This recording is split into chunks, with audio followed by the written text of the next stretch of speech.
Hello students, good morning to all of you. पिछले class में हम लोगों ने चैप्टर 1 कंप्लीट कर लिया था। आज हम लोग चैप्टर 2 स्टार्ट करने जा रहे हैं। Then we start chapter 2 and that is matter around us pure.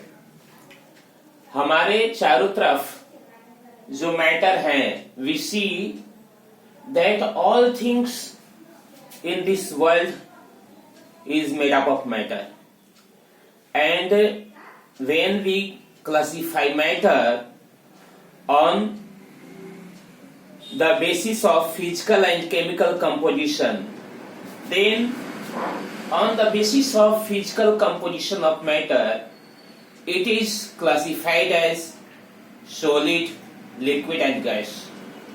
And when we classify matter on the basis of chemical composition, they can be classified as pure substances and mixtures. तो अगर हम matter को chemical classification करते हैं तो इसमें आता है pure substances and second is mixtures और impure substances. Pure substances are those substances which have their fixed melting point, boiling point and density. Elements and compounds, these two are known as pure substances because their melting point, boiling point and density are fixed, whereas mixtures are impure substances whose melting point, boiling point and density are not fixed. तो देखिए यहाँ पर कि जो matter है उसे हम अगर on the basis of chemical composition अगर हम उसको क्लासिफाई करते हैं तो मैटर जो है यहाँ पर दो प्रकार के होंगे, pure substances and second is mixtures. Pure substances are those substances which have fixed melting point, boiling point and densities, जिनके मेल्टिंग पॉइंट, बॉइलिंग पॉइंट और डेंसिटी फिक्स्ड होते हैं, वे प्योर सब्सटेंस के अंदर आते हैं। और जिनका मेल्टिंग पॉइंट, बॉइलिंग पॉइंट और डेंसिटी फिक्स्ड नहीं होता वह मिक्सचर के अंदर आता है। We take example of sodium. Then sodium is made up of only one kind of atoms. Sodium एक एलिमेंट है और सोडियम एक ही प्रकार के, हम जानते हैं कि एलिमेंट्स जो होते हैं वे एक ही प्रकार के एटॉम्स से बने होते हैं। And these atoms have their fixed melting point, boiling point and densities. देखिए तो ए एलिमेंट, ए आपका क्या हुआ भाई, एलिमेंट वह प्योर सब्सटेंस है जिसे किसी भी फिजिकल या केमिकल मेथड द्वारा दो भिन्न गुण वाले सब्सटेंस में अलग नहीं किया जा सकता। Elements are those pure substances which can't be separated by either physical or any chemical mean in the substances of two different properties. Second is compounds. Compounds are made up of only one type of molecules. देखिएगा element जो है वह क्या है भाई, तो यह एक ही प्रकार के एटॉम से बना हुआ सब्सटेंस है, जबकि इसमें एक या एक से ज्यादा प्रकार के एटॉम्स प्रेजेंट होंगे लेकिन वे डिफिनिट रेशियो में प्रेजेंट होंगे। जैसे वाटर की बात करें, देखिए यहाँ पर ये देखिए वाटर में क्या है भाई, इसमें दो प्रकार का एलिमेंट प्रेजेंट है। एक हो गया हाइड्रोजन, दूसरा ऑक्सीजन।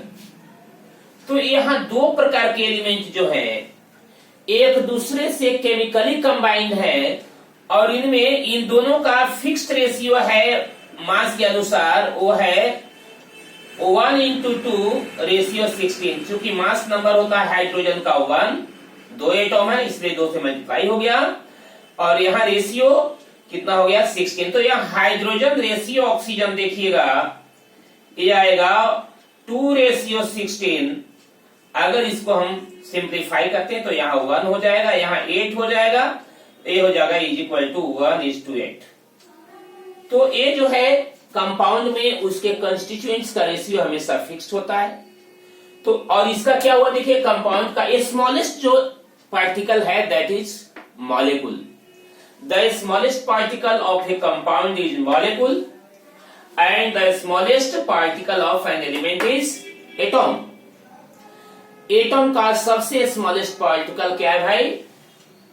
एलिमेंट का सबसे स्मॉलेस्ट पार्टिकल जो है दैट इज एटॉम, और इसका देखें कंपाउंड का जो है वह मॉलिक्यूल होता है। याद रखें, एलिमेंट्स और कंपाउंड्स तो ऐसे सब्सटेंस हैं which have their fixed melting point, boiling point and densities. अगर हम बात करें यहां पर देखिए आयरन का देखिएगा, आयरन का होता है डेंसिटी 7.8। अब 7.8 होता है रिलेटिव डेंसिटी, वाटर के रेस्पेक्ट में क्या रहता है।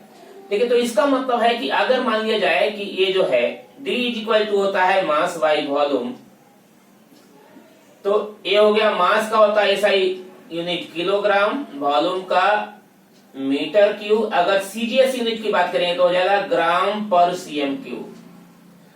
तो ये देखेंगे अगर हमारे पास जो है वैसा आयरन का एक टुकड़ा लिया गया है जिसका जो वॉल्यूम जो है 1 cm³ है, उसका मास कितना होगा जी? उसका मास होगा 7.8 ग्राम। 1 cm³ देखिए ध्यान दीजिएगा, D इज इक्वल टू वहां अगर 7.8 लिखते हैं तो मास कितना होना चाहिए? वॉल्यूम कितना है? 1 मीटर क्यूब, ये 1 cm³। 1 cm³ का मास यहाँ पर कितना है भाई? देखिएगा कितना, देखिएगा तो एक कितना हो जाएगा? m इज इक्वल टू हो जाएगा 7.8 इंटू 1 इज इक्वल टू 7.8 जो है यहाँ पर क्या हो जाएगा? यहाँ ये हो जाएगा ग्राम। मास को ग्राम में डिनोट करेंगे यहाँ पर। अगर हमारे पास आयरन का कोई टुकड़ा दिया हुआ है, उसका डेंसिटी अगर 7.8 है, तो 1 cm³ अगर हम लेते हैं, density equal to mass by volume हुआ 1 किलोग्राम। ये है आपका SI यूनिट और ये है CGS यूनिट। तो देखिए CGS यूनिट में ये है ग्राम पर cm³, इसका डेंसिटी का यूनिट। इसका मतलब है कि अगर 1 cm³ हमारे पास कोई आयरन का टुकड़ा है जिसका वॉल्यूम 1 cm³ है, तो उसका मास होना चाहिए 7.8 ग्राम। अगर उससे ज्यादा है या कम है, इसका मतलब वो प्योर आयरन नहीं है। So, purity of any substance is determined by its melting point, boiling point and density. तो यह हुआ आपका pure substances, but mixtures are substances which have no fixed melting point, boiling point and density. जैसे देखें, मान लिया कि अगर हमारे पास कोई चीज मिल गया इस प्रकार से सॉल्ट, और मान लेते हैं कि हमारे पास सैंड मिला हुआ है, We have a mixture of salt and sand। हमारे पास नमक और बालू का एक मिक्सचर है, तो इसका न तो कोई फिक्स्ड मेल्टिंग पॉइंट होगा, न बॉइलिंग पॉइंट होगा, न इसका कोई फिक्स्ड डेंसिटी होगा। So these are the differences between pure substances and mixtures. Today we stop here. In next class we will read about this in large extent. Thank you.